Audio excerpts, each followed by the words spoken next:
त्र्यंबकं यजामहे सुगंधिं पुष्टिवर्धनम् उर्वारुकमिव बन्धनान् मृत्योर्मुक्षीयमामृतात्। ओम नमः शिवाय। हरे कृष्णा। संगीता धर्मसागर चैनल परिवार में आप सभी भक्तों का दिल से स्वागत है। आइए सुनते हैं आज की महत्वमय कथा। हे प्रिय भक्तों, माता पार्वती ने भगवान शिव से एक प्रश्न पूछा, जिसके बाद भोलेनाथ ने माता पार्वती को एक कथा सुनाई और अमर हो गया कबूतर का जोड़ा। उसी अमर कथा से जुड़ी है यह पौराणिक कथा। एक समय नारद मुनि कैलाश पर्वत पर भगवान शिव से मिलने के लिए पहुंचे और माता पार्वती को प्रणाम किया। फिर माता ने पूछा कि आइए देव ऋषि नारद, आपका कैसे आना हुआ? नारद मुनि बोले, हे माते, मैं तो भगवान शिव और आपके दर्शन करने के लिए आया हूँ, पर महादेव कहीं दिखाई नहीं दे रहे। फिर माता पार्वती बोली कि वे तो भ्रमण करने के लिए गए हैं, कुछ देर में ही लौटेंगे। फिर देव ऋषि नारद और माँ पार्वती आपस में वार्तालाप करने लगे। तभी देव ऋषि नारद जी ने माँ पार्वती से पूछा कि हे माते, क्या आप अमर कथा के बारे में जानती हैं? फिर माता ने पूछा, अमर कथा? वो कौन सी कथा है? उसके बारे में तो मैं नहीं जानती। फिर देव ऋषि नारद बोले कि माते, जब भगवान भोलेनाथ आएंगे तब आप उनसे इस बारे में पूछना। अच्छा माते, मैं चलता हूँ। नारायण नारायण। हे प्रिय भक्तों, माता पार्वती सोच में पड़ गई कि ऐसी कौन सी कथा है जो स्वामी ने मुझसे नहीं कही। तभी भोलेनाथ कैलाश पर लौट आते हैं। माता पार्वती उनसे इस बारे में चर्चा करती हैं कि हे प्रभु, आपने मुझे कभी अमर कथा के बारे में क्यों नहीं बताया? मुझे आज और अभी अमर कथा सुननी है। फिर भगवान शिव बोले कि ठीक है देवी, मैं आपको आज अमर कथा सुनाऊंगा, परंतु उसके कुछ नियमों का पालन आपको करना पड़ेगा। अमर कथा के दौरान आपको एक क्षण के लिए भी सोना नहीं है। आप बीच बीच में हुंकार भरती रहना, ताकि मुझे आभास रहे कि आप कथा सुन रही हैं, क्योंकि मेरे नेत्र भी उस क्षण बंद रहेंगे। फिर माता बोली कि ठीक है स्वामी, मैं ऐसा ही करूंगी। माता पार्वती के अनुरोध पर भगवान शिव ने उन्हें अमर कथा सुनाने का निर्णय लिया। लेकिन यह कथा इतनी रहस्यमयी और प्रभावशाली थी कि वह नहीं चाहते थे कि इसे कोई और जीव सुन सके। इसीलिए उन्होंने अमर कथा सुनाने के लिए एक एकांत, निर्जन और अत्यंत पवित्र स्थान चुना, अमरनाथ की गुफा। क्योंकि जो कोई भी इस अमर कथा को सुन लेता है वह अमर हो जाता है। हे प्रिय भक्तों, पुराणों में ऐसा कहा जाता है कि शिव जी ने देवी पार्वती को अमरनाथ की गुफा में अपनी साधना की अमर कथा सुनाई थी, जिसे हम अमृतत्व कहते हैं। इस गुफा तक पहुंचने से पहले भगवान शिव ने एक एक करके अपने सभी प्रतीकों का त्याग किया, ताकि वे संसार से पूरी तरह मुक्त होकर इस रहस्य को केवल पार्वती जी को ही सुना सकें। यात्रा की शुरुआत में भगवान शिव ने सबसे पहले अपने प्रिय वाहन और असीम भक्ति का प्रतीक नंदी को त्यागा।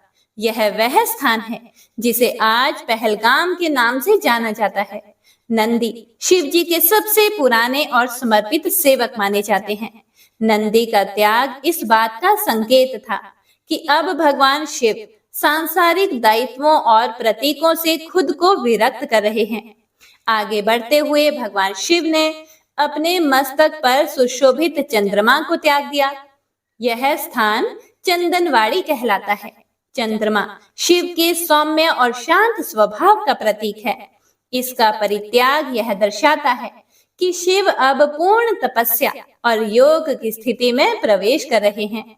इसके बाद भगवान शिव ने अपने गले में लिपटे हुए वासुकी नाग को भी छोड़ दिया। जिस स्थान पर उन्होंने वासुकी का त्याग किया वह शेषनाग झील के रूप में जाना जाता है। वासुकी नाग शक्ति, नियंत्रण और जागरूकता के प्रतीक हैं। शिव जी के जटाओं में विराजमान जीवन दायिनी मां गंगा को भी उन्होंने त्याग दिया। जिस स्थान पर उन्होंने मां गंगा को मुक्त किया वह स्थान आज पंचतरणी के नाम से जाना जाता है। पंचतरणी का अर्थ है 5 नदियां और यह माना जाता है कि यहाँ 5 पवित्र धाराएं प्रवाहित होती हैं जो 5 तत्वों का प्रतिनिधित्व करती हैं, जैसे पृथ्वी, जल, अग्नि, वायु और आकाश। गुफा में प्रवेश करने से पहले भगवान शिव ने अपने पुत्र गणेश जी को द्वार पर नियुक्त किया और आदेश दिया कि जब तक अमर कथा पूरी ना हो जाए तब तक कोई भी उस गुफा में प्रवेश ना कर सके।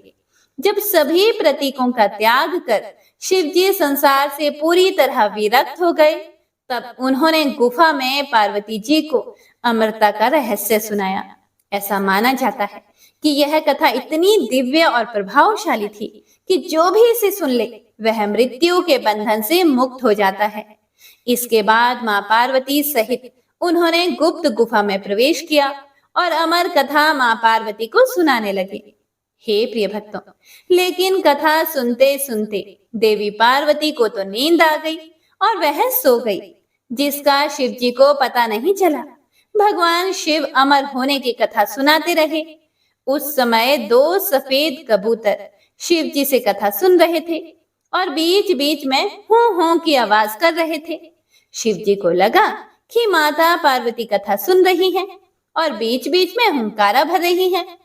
इस तरह दोनों कबूतरों ने अमर होने की पूरी कथा सुन ली थी। कथा समाप्त होने पर भगवान शिव का ध्यान देवी पार्वती की ओर गया, जो कि सो रही थी। अरे, देवी पार्वती तो गहरी निद्रा में है, तो फिर यह हुंकारा कौन भर रहा था? अचानक महादेव जी की दृष्टि अमर कथा को सुनते हुए उन कबूतरों पर पड़ी तो वे क्रोधित हो गए और उन्हें मारने के लिए आगे बढ़े और बोले, मेरे क्रोध से तुम दोनों को कोई नहीं बचा सकता, तुम्हें इसका दंड अवश्य मिलेगा। कबूतर बोले, हे प्रभु, हमें क्षमा कर दीजिए, हमने अनजाने में ही भूल की है, पर हमने आपसे अमर होने की कथा भी सुन ली है। यदि आप हमें मार देंगे तो अमर होने की यह कथा झूठी हो जाएगी। इस पर भगवान शिव का क्रोध शांत हो गया। माता पार्वती बोली, हे प्रभु, इन दोनों का इसमें कोई भी दोष नहीं है। मैं गहरी निद्रा में सो गई थी, मैंने आपके आदेश का पालन नहीं किया, इसीलिए इन दोनों को क्षमा कर दीजिए। भगवान शिव जानते थे कि अनजाने में ही सही, पर कबूतरों ने अमर कथा को सुन लिया था, इसीलिए वे दोनों अमर हो चुके हैं। इस पर महादेव ने कबूतरों को जीवित छोड़ दिया। भगवान शिव के आशीर्वाद से वह कबूतर का जोड़ा अजर अमर हो गया। कहते हैं कि आज भी इन दोनों कबूतरों का दर्शन भक्तों को इस गुफा में प्राप्त होता है और तब से यह गुफा अमर गुफा की साक्षी हो गई और इसका नाम अमरनाथ गुफा के नाम से प्रसिद्ध हो गया। तो सभी भक्तजन प्रेम से बोलिए, शिव शिवा की जय, हर हर महादेव। तो आइए अब सुनते हैं आज की महात्म्य कथा। हे प्रिय भक्तों, सनत कुमार जी बोले, हे भगवान, किस व्रत के द्वारा अतुलनीय सौभाग्य प्राप्त होता है और मनुष्य पुत्र, पौत्र, धन, ऐश्वर्य तथा सुख प्राप्त करता है? हे महादेव, व्रतों में उत्तम उस व्रत को आप मुझसे बताएं। फिर भगवान शिव बोले, हे सनत कुमार जी, तीनों लोकों में विख्यात दुर्वा गणपति व्रत है। सर्वप्रथम भगवती पार्वती ने पूरी श्रद्धा के साथ इस व्रत को किया था। हे मुनि सतम, इसी प्रकार पूर्व में सरस्वती, महेंद्र, विष्णु, कुबेर, अन्य देवता, मुनिजन, गंधर्व, किन्नर, इन सभी ने भी इस व्रत को किया था। सावन मास की शुक्ल पक्ष की शुद्ध व महापुण्यदायिनी चतुर्थी तिथि को इस व्रत को करना चाहिए, क्योंकि उसी दिन सभी पाप समूह का नाश हो जाएगा। चतुर्थी के दिन स्वर्ण पीठासीन स्थित एक दंत गजानन विघ्नेश की स्वर्णमयी प्रतिमा बनाकर उसके आधार पर स्वर्णमय दुर्वा को व्यवस्थित करने के बाद विघ्नेश्वर को रक्त वस्त्र से वेष्टित ताम्रमय पात्र के ऊपर रखकर सर्वोत्तोभद्र मंडल में रक्त पुष्पों से अपामार्ग, शमी, दुर्वा, तुलसी, बेलव पत्र, इन 5 पत्रों से, अन्य उपलब्ध सुगंधित पुष्पों से, सुगंधित द्रव्यों से, फलों से तथा मोदकों से उनकी पूजा करनी चाहिए और इसके बाद उन्हें उपहार अर्पित करना चाहिए। इस प्रकार अनेक उपचारों से भी गिरिजा पुत्र विघ्नेश की पूजा करनी चाहिए और इस प्रकार कहें, सुवर्ण निर्मित इस प्रतिमा में मैं विघ्नेश का आवाहन करता हूँ, कृपा निधि पधारे। इस स्वर्णमय सर्वोत्तम रत्न जटित सिंहासन को मैंने आसन के लिए प्रदान किया है, इसीलिए विश्व के स्वामी इसे स्वीकार करें। हे उमासुत, आपको नमस्कार है। हे विश्वव्यापिन, हे सनातन, मेरे समस्त कष्टों को आप नष्ट कर दें। मैं आपको पाद्य समर्पित करता हूँ। हे गणेश्वर, हे देव, हे उमा पुत्र तथा मंगल का विधान करने वाले को यह अर्घ प्रदान करता हूँ।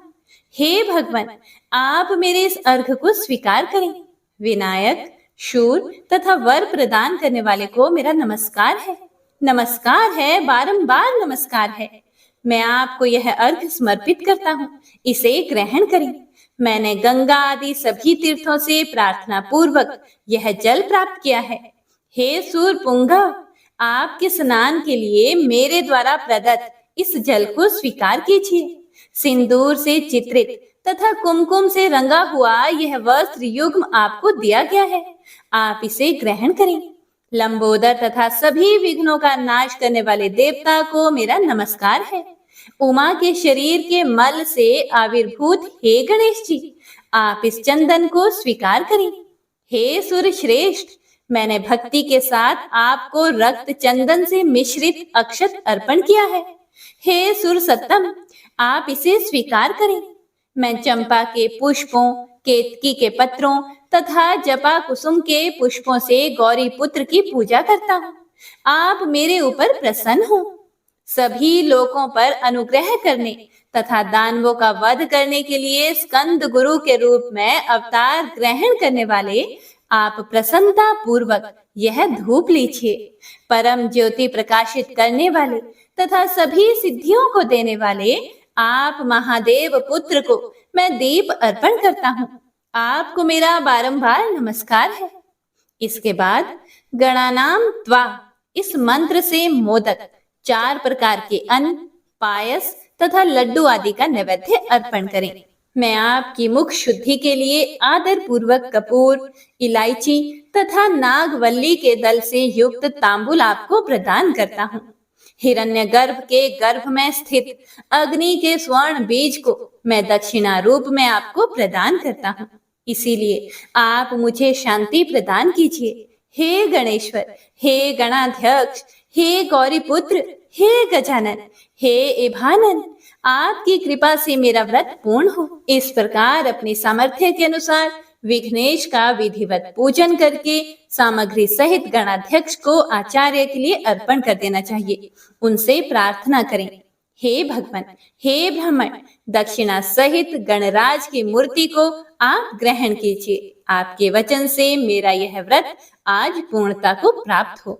जो भी मनुष्य 5 वर्ष तक इस प्रकार व्रत करके उद्यापन करता है, वह वांछित मनोरथों को प्राप्त करता है और देहांत के बाद शिव लोक को जाता है। अथवा 3 वर्ष तक जो इस व्रत को करता है, वह सभी सिद्धियां प्राप्त करता है। जो व्यक्ति उद्यापन के बिना ही इस उत्तम व्रत को करता है, विधि के अनुसार भी उसका जो कुछ किया हुआ होता है, वह सब निष्फल हो जाता है। अब उद्यापन की विधि बताई जाती है, इसे भी सुनो। उद्यापन के दिन प्रातः काल तिलों से स्नान करें। उसके बाद व्यक्ति 1 पल या आधा पल या उसके भी आधे पल की स्वर्ण की गणपति की प्रतिमा बनाकर पंचगव्य से स्नान कराकर भक्ति तथा श्रद्धा के साथ इन 10 नाम मंत्रों से दुर्वा दलों से सम्यक पूजन करें। हे गणाधीश, हे उमापुत्र, हे अघनाशन, हे विनायक, हे ईश पुत्र, हे सर्व सिद्धि प्रदायक, हे एकदंत, हे इभवक्त्र, हे मूषक वाहन, आपको नमस्कार है। आप कुमार गुरु को मेरा नमस्कार है। इन नाम पदों से पृथक पृथक पूजन करें। पहले दिन अधिवासन करके प्रातः काल ग्रह होम करके दुर्वा दलों तथा मोदकों से होम करना चाहिए। उसके बाद पूर्णाहुति देकर आचार्य आदि का विधिवत पूजन करना चाहिए और घट तुल्य थनों वाली गाय का दान अपनी सामर्थ्य के अनुसार करना चाहिए। हे वत्स, इस प्रकार व्रत करने पर मनुष्य सभी मनोरथों को प्राप्त कर लेता है। हे सनत कुमार, अपने प्रिय पुत्र गणेश के व्रत करने से संतुष्ट होकर मैं उस मनुष्य को पृथ्वी पर सभी सुख प्रदान करके अंत में उसे सद्गति देता हूँ। जैसे दुर्वा अपनी शाखा प्रशाखाओं के द्वारा वृद्धि को प्राप्त होती है, उसी प्रकार उस मनुष्य की पुत्र पौत्र आदि संतति निरंतर बढ़ती रहती है। हे सनत कुमार, मैंने दुर्वा गणपति का यह अत्यंत गोपनीय व्रत कहा है। सुख चाहने वालों को इस सर्वोत्कृष्ट व्रत को अवश्य ही करना चाहिए। हे प्रिय भक्तों, आगे भगवान बोले कि हे महामुने, श्रावण मास में जो व्रत करने योग्य है वो अब मैं बताऊंगा, आप उसे ध्यान से सुनिए। चतुर्थी तिथि को एक बार भोजन करें और पंचमी को नक्त भोजन करें। स्वर्ण, चांदी, काष्ठ अथवा मिट्टी का 5 फणों वाला सुंदर नाग बनाकर पंचमी के दिन उस नाग की भक्ति पूर्वक पूजा करनी चाहिए। द्वार के दोनों ओर गोबर से बड़े बड़े नाग बनाएं और दधी, शुभ दुर्वांकुरों, कनेर, मालती, चमेली, चंपा के फूलों, गंधों, अक्षतों, धूपों तथा मनोहर दीपों से उनकी विधिवत पूजा करें। उसके बाद ब्राह्मणों को घृत, मोदक तथा खीर का भोजन कराएं। इसके बाद अनंत वासुकी, शेष, पद्मनाभ, कंबल, करकोटक, अश्व, 8वां धृतराष्ट्र, शंखपाल, काल्य तथा तक्षक, इन सब नाग कुल के अधिपतियों को तथा इनकी माता कद्रू को भी हल्दी और चंदन से दीवार पर लिखकर फूलों आदि से इनकी पूजा करें। उसके बाद बुद्धिमान को चाहिए कि वामी में प्रत्यक्ष नागों का पूजन करें और उन्हें दूध पिलाएं। घृत तथा शर्करा मिश्रित पर्याप्त दुग्ध उन्हें अर्पित करें। उस दिन व्यक्ति लोहे के पात्र में पूड़ी आदि ना बनाए। नैवेद्य के लिए गोधूम का पायस भक्ति पूर्वक अर्पण करें। भुने हुए चने, धान का लावा तथा जौ सर्पों को अर्पित करना चाहिए और स्वयं भी उन्हें ग्रहण करना चाहिए। बच्चों को भी यही खिलाना चाहिए, इससे उनके दांत मजबूत होते हैं। सांप की बांबी के पास श्रृंगार युक्त स्त्रियों को गायन तथा वादन करना चाहिए और इस दिन को उत्सव की तरह मनाना चाहिए। इस विधि से व्रत करने पर सर्प से कभी भी भय नहीं होता है। हे विप्र, मैं लोगों के हित की कामना से आपको कुछ और भी कहूंगा। हे महामुने, आप उसे ध्यान से सुनिए। वत्स, नाग के द्वारा डसा गया मनुष्य मरने के बाद अधोगति को प्राप्त होता है और अधोगति में पहुंचकर वह तामसी सर्प होता है। इसकी निवृत्ति के लिए पूर्वोक्त विधि से एक भुक्त आदि समस्त कृत्य करें और ब्राह्मणों से नाग निर्माण तथा पूजा आदि आदर पूर्वक कराएं। इस प्रकार 12 मासों में प्रत्येक मास में शुक्ल पक्ष की पंचमी तिथि को इस व्रत का अनुष्ठान करें और वर्ष के पूरा होने पर नागों के निमित्त ब्राह्मणों तथा सन्यासियों को भोजन कराएं। किसी पुराण ज्ञाता ब्राह्मण को रत्न जटित सुवर्णमय नाग और सभी उपस्करों से युक्त तथा बछड़े सहित गौ प्रदान करें। दान के समय सर्वव्यापी, सर्वगामी, सब कुछ प्रदान करने वाले अनंत नारायण का स्मरण करते हुए यह कहना चाहिए, हे गोविंद, मेरे कुल में अगर कोई व्यक्ति सर्पदंश से अधोगति को प्राप्त हुए हैं, वे मेरे द्वारा किए गए व्रत तथा दान से मुक्त हो जाएं। ऐसा उच्चारण करके अक्षत युक्त तथा श्वेत चंदन मिश्रित जल वासुदेव के समक्ष भक्ति पूर्वक जल में छोड़ दें। हे मुनि सतम, इस विधि से व्रत के करने पर उसके कुल में जो सभी लोग सर्प के काटने से भविष्य में मृत्यु को प्राप्त होंगे या पूर्व में मर चुके हैं, वे सब स्वर्ग गति प्राप्त करेंगे। और साथ ही हे कुलनंदन, इस विधि से व्रत करने वाला अपने सभी वंशजों का उद्धार करके अप्सराओं के द्वारा सेवित होता हुआ शिव सानिध्य प्राप्त करता है। जो लोग शुक्ल पक्ष की सभी पंचमी तिथियों में नक्त व्रत करके भक्ति संपन्न होकर पुष्प आदि उपहारों से सौभाग्यशाली नागों का पूजन करते हैं, उनके घरों में मणियों की किरणों से विभूषित अंगों वाले सर्प उन्हें अभय देने वाले होते हैं और उनके ऊपर प्रसन्न रहते हैं। जो ब्राह्मण गृहदान का प्रतिग्रह करते हैं, वे भी घोर यातना भोग कर अंत में सर्प योनि को प्राप्त होते हैं।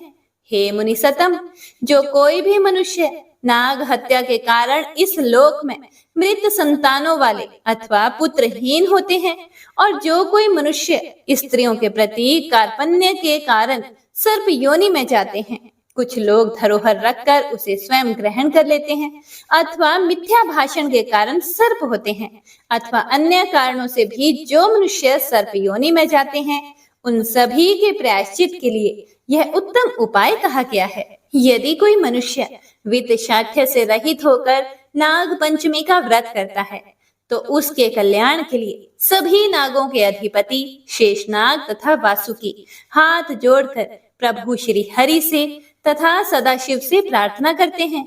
तब शेष और वासुकी की प्रार्थना से प्रसन्न हुए परमेश्वर शिव तथा विष्णु उस व्यक्ति के सभी मनोरथ पूर्ण कर देते हैं।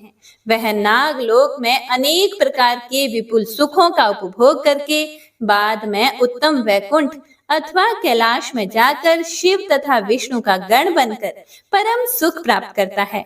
हे वत्स, मैंने आपसे नागों के इस पंचमी व्रत का वर्णन कर दिया। इसके बाद अब आप अन्य कौन सा व्रत सुनना चाहते हैं उसे बताइए। हे प्रिय भक्तों, आगे सनत कुमार ने जो कुछ भी भगवान शिव से पूछा उसका वर्णन आप अगले अध्याय में सुनेंगे। ओम नमः शिवाय। तो आइए अब सुनते हैं शिव चालीसा। जय गणेश गिरिजा सुवन, मंगल मूल सुजान, कहत अयोध्या दास तुम, देहु अभय वरदान। जय गिरिजापति दीन दयाला, सदा करत संतन प्रतिपाला। भाल चंद्रमा सोहत नीके, कानन कुंडल नागफनी के। अंग गौर शिर गंग बहाए, मुंड माल तन चार लगाए। वस्त्र खाल बागंबर सोहे, छवि को देखी नागमन मोहे। मैना मातु की हवे दुलारी, बाम अंग सोहत छवि न्यारी। कर त्रिशूल सोहत छवि भारी, करत सदा शत्रुन क्षयकारी। नंदी गणेश सोहे तह कैसे, सागर मध्य कमल है जैसे। कार्तिक श्याम और गण राव, या छवि को कही जात न काओ। देवन जब ही जाए पुकारा, तभी दुख प्रभु आप निवारा। किया उपद्रव तारक भारी, देवन सब मिली तुम ही जुहारी। तुरत षडानन आप पठायो, लव निमेष महामारी गिरायो। आप जलंधर असुर सहारा, सुयश तुम्हार विदित संसारा। त्रिपुरासुर सन युद्ध मचाई, सबही कृपा कर लीन बचाई। किया तप ही भागीरथ भारी, पूरब प्रतिज्ञा तासु पुरारी। दानिन मह तुम सम कोई नाही, सेवक स्तुति करत सदाही। वेद नाम महिमा तब गाई, अकथ अनादि भेद नहीं पाई। प्रकटी उधती मंथन में ज्वाला, जरत सुरासुर भय विहाला। किन्हीं दया तह करी सहाय, नीलकंठ तब नाम कहाई। पूजन रामचंद्र जब किन्हा, जीत के लंका विभीषण दिन्हा। सहस कमल में हो रहे धारी, किन्ह परीक्षा तभी पुरारी। एक कमल प्रभु राखे जोई, कमल नयन पूजन चह सोई। कठिन भक्ति देखी प्रभु शंकर, भय प्रसन्न दिए इच्छित वर। जय जय जय अनंत अविनाशी, करत कृपा सबके घटवासी। दुष्ट सकल नित मोहि सतावे, भ्रमत रहूं मोहि चैन न आवे। त्राहि त्राहि मैं नाथ पुकारो, यही अवसर मोहि आन उबारो। लई त्रिशूल शत्रुन को मारो, संकट से मोहि आन उबारो। मात पिता भ्राता सब होई, संकट में पूछत नहीं कोई। स्वामी एक है आस तुम्हारी, आए हरहु मम संकट भारी। धन निर्धन को देत सदाही, जो कोई जांचे सो फल पाही। स्तुति के ही विधि करें तुम्हारी, क्षमु नाथ अब चूक हमारी। शंकर हो संकट के नाशन, मंगल कारण विघ्न विनाशन। योगी यति मुनि ध्यान लगावे, शारद नारद शीश नवावे। नमो नमो जय नमः शिवाय, सुर ब्रह्मादिक पार न पाए। जो यह पाठ करे मन लाए, ता पर होत है शंभु सहाय। ऋणिया जो कोई हो अधिकारी, पाठ करे सो पावन हारी। पुत्रहीन कर इच्छा जोई, निश्चय शिव प्रसाद ते ही होई। पंडित त्रयोदशी को लावे, ध्यान पूर्वक होम करावे। त्रयोदशी व्रत करे हमेशा, ताके तन नहीं रहे कलेशा। धूप दीप नैवेद्य चढ़ावे, शंकर सम्मुख पाठ सुनावे, जन्म जन्म के पाप नसावे, अंत धाम शिवपुर में पावे। कहे अयोध्या दास आस तुम्हारी, जानी सकल दुख हरहु हमारी। नित नेम कर प्रातः ही, पाठ करो चालीसा, तुम मेरी मनोकामना पूर्ण करो जगदीश। मगसर छठी हेमंत ऋतु, संवत 64 जान, अस्तुति चालीसा, शिव ही पूर्ण कील कल्याण। ओम नमः शिवाय।